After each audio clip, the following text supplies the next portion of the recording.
Welcome to the Bourbon Daily, the podcast about everything bourbon, delivered to you Monday through Friday every week. Today on the show, we have another Patreon-only edition of Bourbon Confessions. This is being a simulcast edition. You can also watch on video.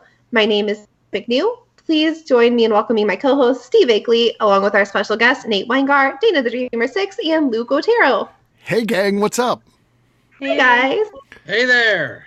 I feel sorry for Patreon if they're watching this because of me. I got into this business because I have a face for podcasting, and now suddenly we got to do a video thing here just to keep up with everybody. So, yeah, it's unfortunate.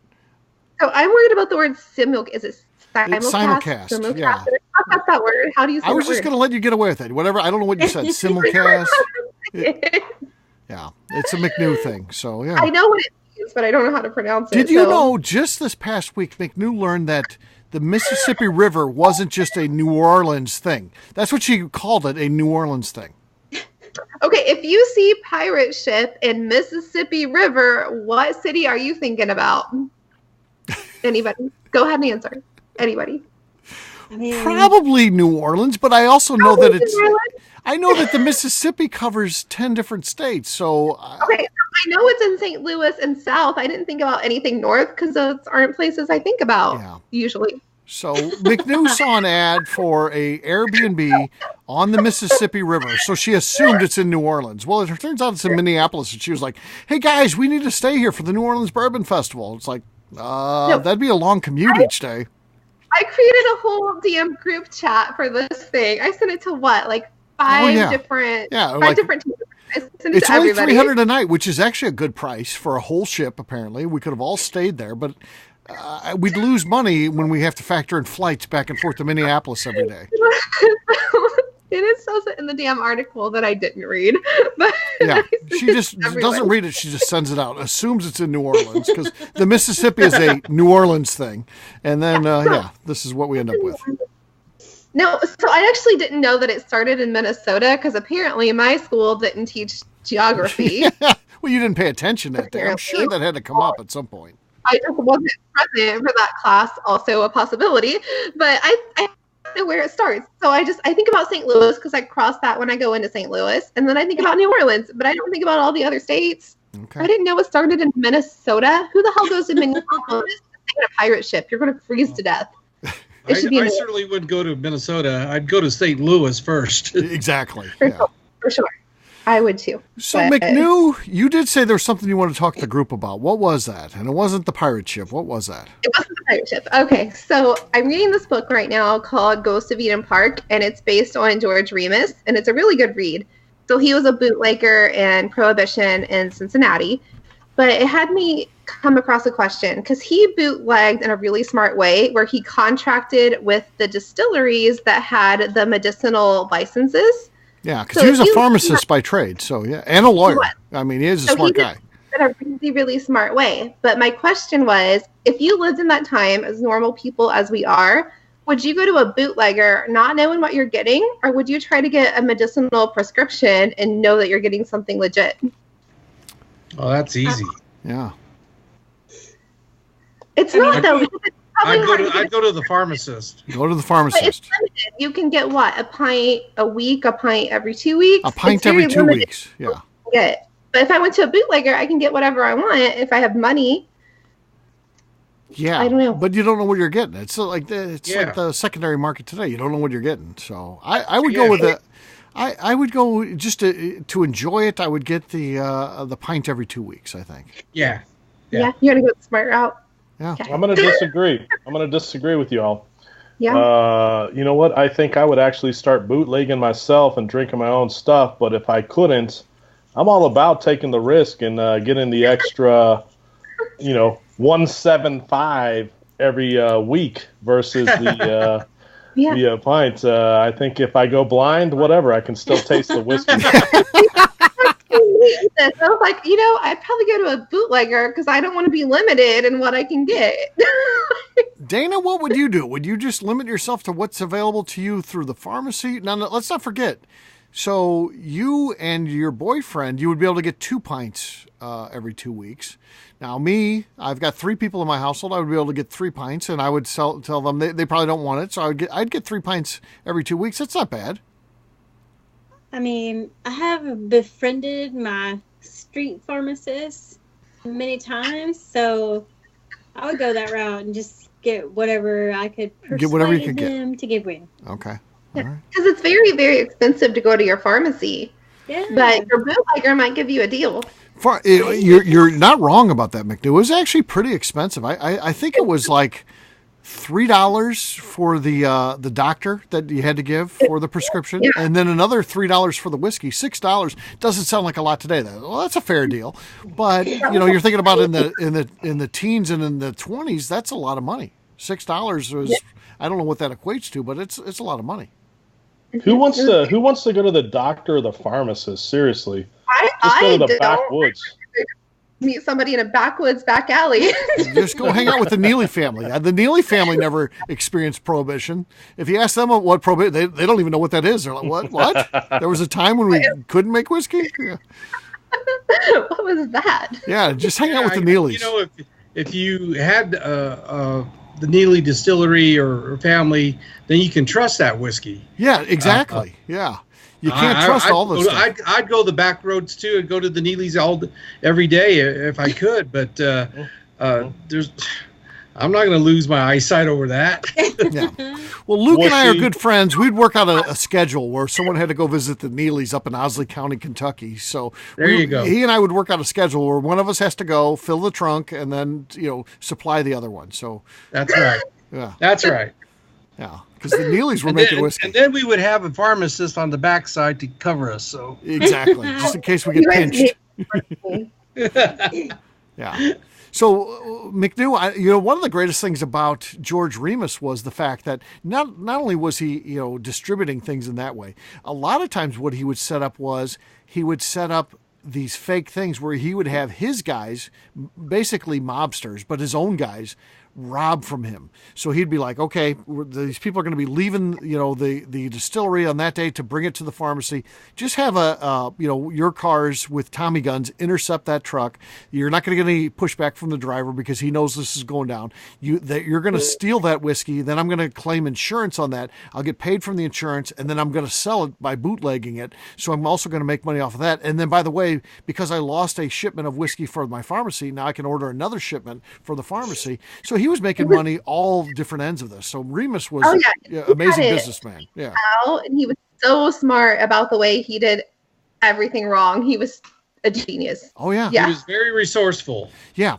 Here's a guy who, if he would have just been a above legit businessman, he'd have done fine in life. I mean, he literally was that smart of a guy. He had decided to go the illegal route, and of course, even that didn't get him in that much trouble. What ultimately happened to him was his wife double-crossed him, ended up, he worked out a deal to sign over all of his money so it couldn't be taken by the feds, and she had control of it, and then she decided to just steal it, to take it, and get with a new boyfriend, and ultimately that led him to, decide he wanted to, kill her. And that's really the true crime that he committed, was the fact that he killed his wife. All the other stuff you can kind of laugh off as being prohibition was ridiculous. Anybody who's taking advantage of the system from that time, so be it, because it was a ridiculous law. And, it's almost like Robin Hood. Anybody who was robbing the system during prohibition, you don't look down really upon that stuff. But obviously killing his wife was a horrible thing for sure. You just ruined the ending for McNew. Oh, she hasn't read that far in the book. I'm sorry, McNew. You don't have to read it now. You don't have to read it now. All right. Well, I will say, though, hey, you know what? There was a great, if you all saw it on HBO, Boardwalk Empire. Yeah. What a hell of a series right there. And one of the things I have in my whiskey room here, in my double wide trailer is I actually have actual FBI photos of the original people from that series. So I put a lot of effort getting those off of eBay, but I've got some great pictures, and they're framed and they're actually in my whiskey room. That was just a great series to show what it was like to deal with whiskey during the Prohibition, I thought. Yeah, very cool stuff. All right. Well, let's have a little drink ourselves. What do you guys think? That's for me.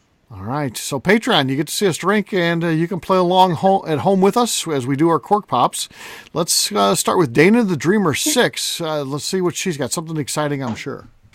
I have no idea, but I guess I'll try this 1792 bottled in bond. Okay. It's a surprise. Hush among the crowd. Okay. But that's at this point, that's just bad. It was really great 5 shows ago, but not so much now. All right. I've got from Bardstown Bourbon Company, the Discovery Series. If you guys see this one, nice. Pick this up. It's some good whiskey, and it's also a it pretty is good good. price. Yeah. Yeah. I definitely like this stuff. So here we go. Cork pop. Oh, Well, that's pretty good. oh, please. Sounds like a winner. Do you guys just want to mail it in now? Do samples? Or Hell something? no. Hell Okay. no. All right. All right. McNew, see if you can beat that. I know that I can't. I have this very used, I won't say well loved, bottle of Four Roses single barrel. Okay, let's see what you got. Okay, that was good. Deep bass to it. Not enough to beat me, but it was decent. All right. Nate, what do you got, man? Can you beat me? No, what I'm bringing in is the president. So I don't like to get political, but I am bringing in a President's Choice from Miss Jackie Zykan. So St. Louis's own Jackie Zykan. yeah, she's awesome. So let's see what we got here. Here we go.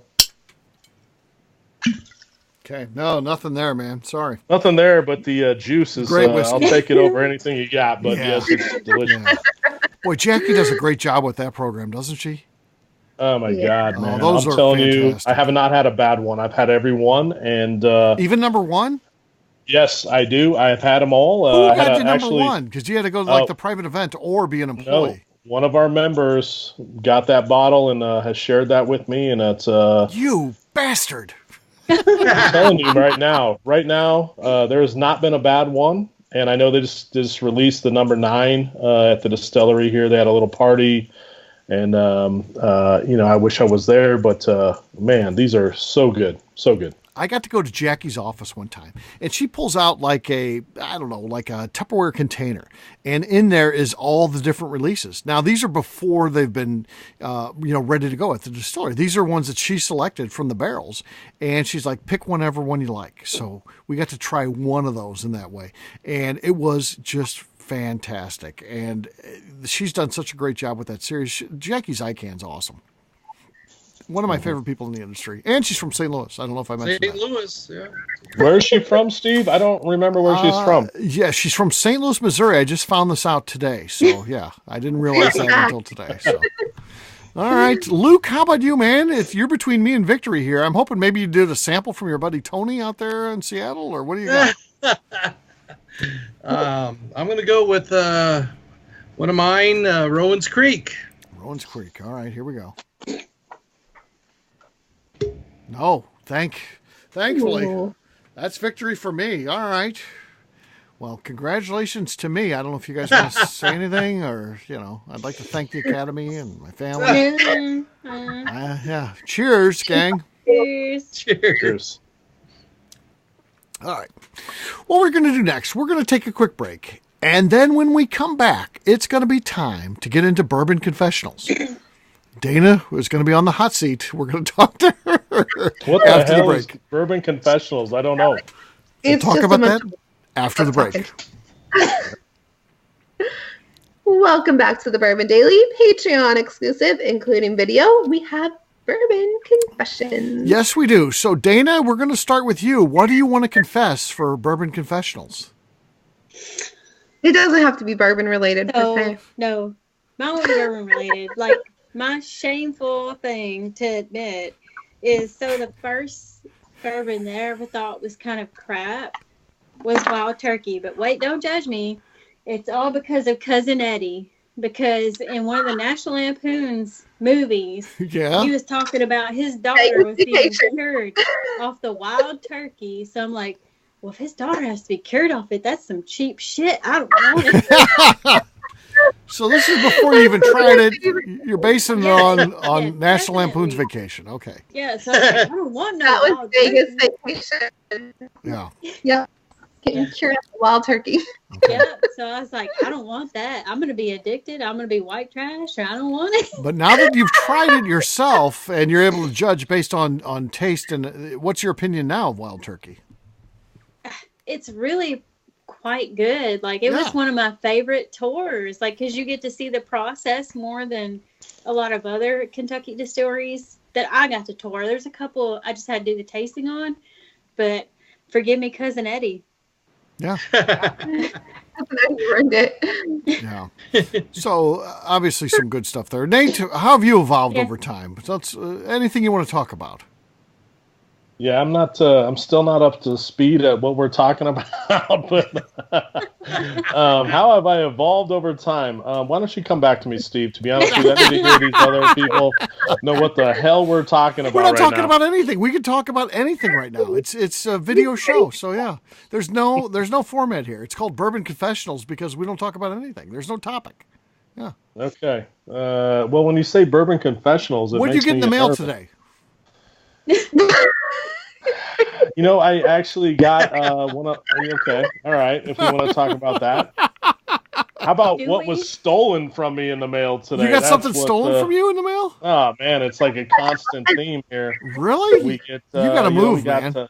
Oh my God, I just don't live in the best neighborhood, and we got people that. I just mailed you some bourbon recently, so people from stealing your mail. Talk about that confession right there, Steve. You killed it.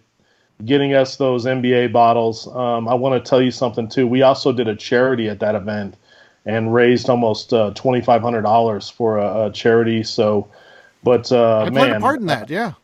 It was excellent. We went through a few people and got that NBA bottle from Limestone Branch. But confessions. What do I want to confess? I want to confess that last night. This will get me in trouble because. Of course, now he dies. Last night, I actually. Well, no, here I am. Here I am. You're here. You're back. Okay. Okay, I saw that happen. Last night, my wife made me some whiskey mules out of Bullet Bourbon 10-year, and quite frankly, it was some shit I had in my refrigerator. I was like, I don't want to use anything that I thought was good. To be honest with you, I'm not ashamed to say it because I'm not a fan of Bullet, but. The Bullet Rye's okay, but man, she made some hell of a good whiskey mules out of that bourbon. Kentucky Mule, then. Yeah, sure. Kentucky Mule, a great name. Kentucky Mule out of that Bullet 10-year. We drank the hell out of that last night during my fantasy football event. So okay. Excellent. It's a good mixer. I don't dislike Bullet, but it's better mixed with something. It's a mixer. Yeah, it's a good mixer. It's amazing how big that brand is, actually. It's huge, I think. So, yeah. It's not anything that I'm actively buying, but yeah, as a mixer, yeah, it holds up. So, yeah, it's decent. Luke, what do you want to confess during our Bourbon Confessionals? I've been holding on to this one for a while. But I was at Denny's the other day. Back to Denny's. Here we go. But Steve is actually a year ago when we were at the Hall of Fame luncheon again. Yep. And my buddy Sean Cutter and I were taking pictures with Freddie Johnson.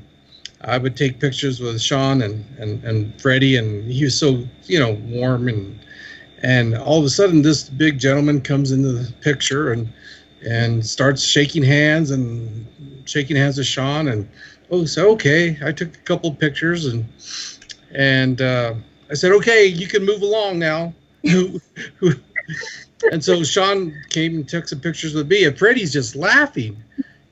I said, Freddie, what's so funny? He goes, you just told Bill Samuels Jr. to move along. No. And I said, well, Freddie, this isn't about Bill Samuels today. This is about you. Right. He goes, you know what? You're right. And he just laughed, and he said that was the greatest moment. So that's my confessional. Told Bill Samuels Jr. to move on. All right, buddy, that's it. Yeah, keep going. We're busy here. Yeah. Huh. McNew, how about you? Any confessionals? I have a confession. It's not necessarily bourbon related. Okay. But, okay. Do you guys remember that episode of The Simpsons forever ago when Homer got this little bird thing that, like, drank water? It just, like, goes up and down. Yeah. Do you guys remember that? Yeah, Yep. yeah. So I want one. So I posted it to my Instagram today to see if anybody could help me find one because I didn't know what it was called. And I searched Amazon, like, chicken thing, bird thing. I couldn't find it because I didn't know what it was called. And people sent me the right answers. It's called a drinking bird. And I got one now. I ordered one. So I'm really excited. Congratulations. No, but you know why I wanted this? Is because my day job, I work from home, and I can do my whole job in like 2 to 4 hours. And I'm Should you be saying bored this? all day. Should you be saying this?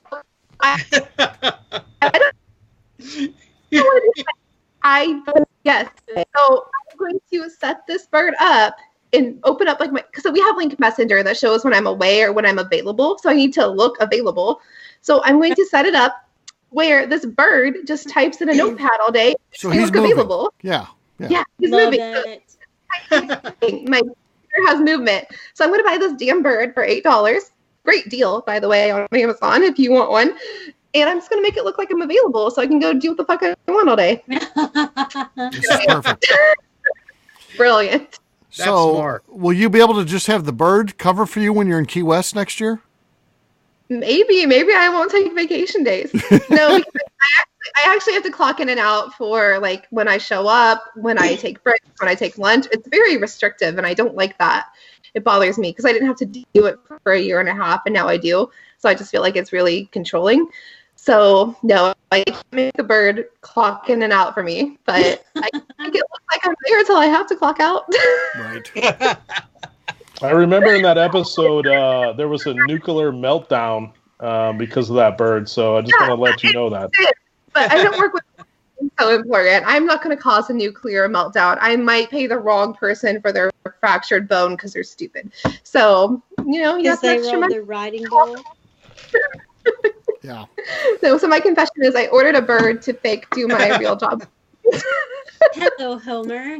I hope they don't listen to the show, do they? They're not fans, are they? They're obviously not Patreon sponsors. Okay. All right.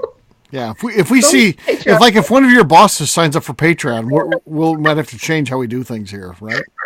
No, actually that'd be good because they'd probably fire me and I'd be much happier. So That's true. What's amount of money through Patreon do I need to pay to see this podcast? McNew sets all this up. What level does it? Because here's the funny thing: $250.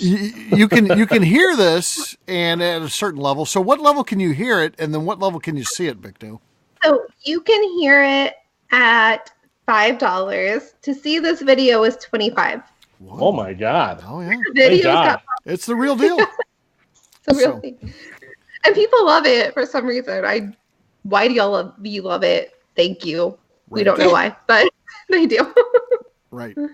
McNew hasn't fallen off the chair. Now, you've fallen off the chair many times. You haven't fallen off the chair here. Could you simulate that right now to show our Patreon sponsors what it looks like when you fall off a chair?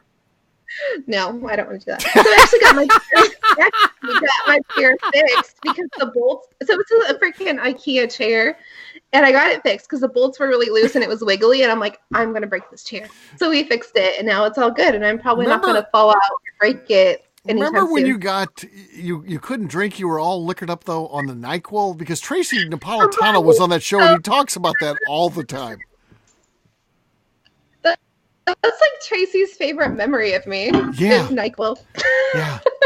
Yeah, you were. He That's definitely his remembers favorite. that one. He talks about that all the time. Is McNew going to be on the NyQuil? Well, that happened one time, like 2 years ago. So yeah. Yeah.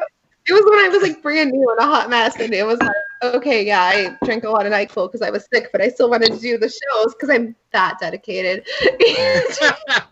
The best I don't was. give you fake birds. I don't know if it was the first time we had you on, but it was definitely one of the early times. You fell off you fell off the couch, and you were our announcer. You still did the announcing from the floor. You couldn't get back up, but you just announced from the floor, yelling up to the microphone. Dedication. You remember that, McNew? I You heard couldn't. that one. Yeah, McNew, you could. I remember being told about it 5,000 times, Tracy. You couldn't finish the show. You just did it from the ground. No, you know what else he isn't going to like? Because you told him about this damn pirate ship, and now that's a whole thing where I'm going to have to wear a pirate costume next year in New Orleans. Yeah, he said he's actually getting you one, so you're going to I'm going to wear it. I will. I swear I will wear it. Because I'm not going to look dumb in New Orleans in a pirate costume, because everybody wears costumes. You just fit in down I'll just there. walk down Bird Street. Yeah, I didn't see any pirate costumes when I was in New Orleans, so let's not get carried away. Did you go down Bird Street? No. Everybody wears costumes. No. So yeah, you're going to be in costume. He said he's even getting you a bird for your shoulder, so that'll be cool. I'm going to bring my own drinking bird. There you go. Bring your drinking bird. Yeah, bring your drinking bird. You can put them on your shoulder. All right. Well, Patreon, I think we gave you a little dose of what a Friday night is like with us. We've drank a lot here. Nate, how much do you think you've drank?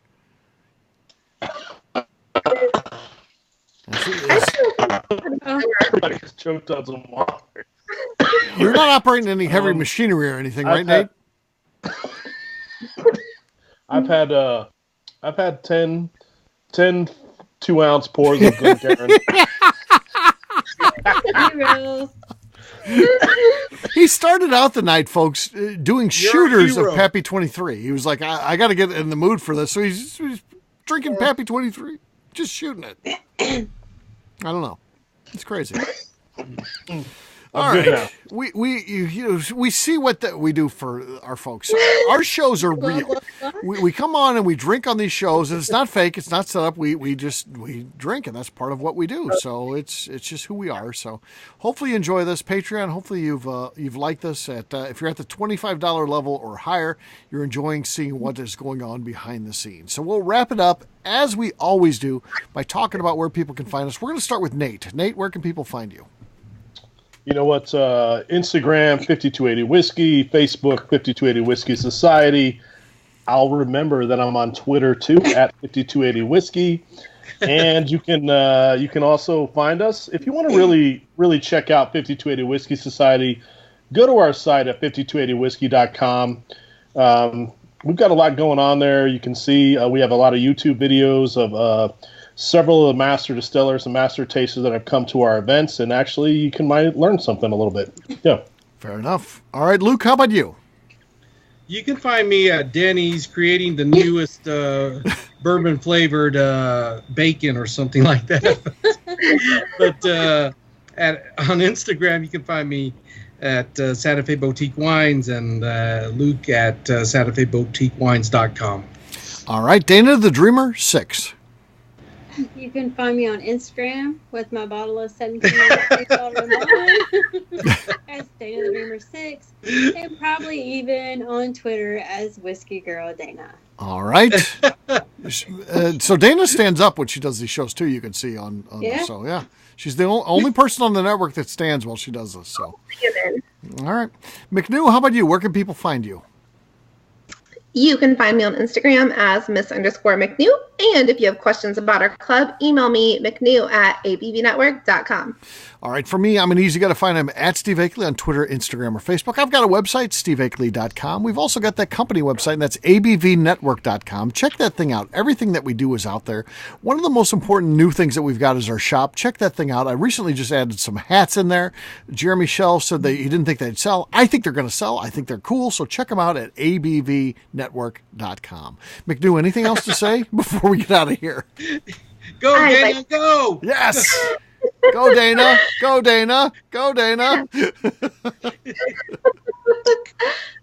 us a 5-star review. It helps new people find us. And thank you for supporting us on Patreon. Absolutely. Cheers, everyone. Patreon, we'll have a brand new show for you guys very soon. Looking forward to that. Until then, take care, everybody. See ya! Cheers. Adios. Peace.